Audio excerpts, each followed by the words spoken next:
जोहार छत्तीसगढ़। मोर नाम अतुल दास महन, जिला अध्यक्ष छत्तीसगढ़ क्रांति सेना जिला कोरबा। क्या विषय लेके हमन आपमन कलेक्टर कार्यालय आज हमन 2-3 विषय लेके कलेक्टर करा हमन आए हन। महोदय जी कर मुलाकात नहीं हो है, लेकिन ज्ञापन करे हन।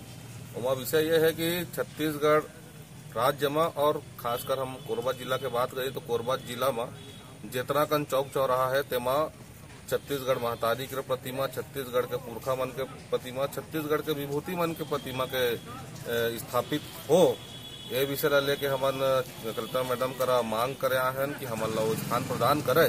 शासन प्रशासन है वहाँ अगर ध्यान नहीं दे पाते या वो स्थापित नहीं कर पाते तो छत्तीसगढ़ क्रांति सेना विधि सम्मत ओला स्थापित करे वचनबद्ध है और ओला हमन स्थापित करबो। और साथ ही साथ प्रशासन में हमन ला सहयोग करे तो ओला बाकायदा सौंदर्यीकरण भी करवाए ताकि सबके एक आस्था के केंद्र बने रहे। क्योंकि ये क्षेत्र में ITI चौक में यही करा कलेक्टर है, जिला पंचायत है, न्यायालय है, तहसील है, SDM ऑफिस है, सब छत्तीसगढ़िया भाई बहनी मन के आना जाना लगे रहते तो एक भाव बने रहे छत्तीसगढ़िया वाद के। यही भावना लेके हम आवेदन निवेदन करे हन। जय जोहार।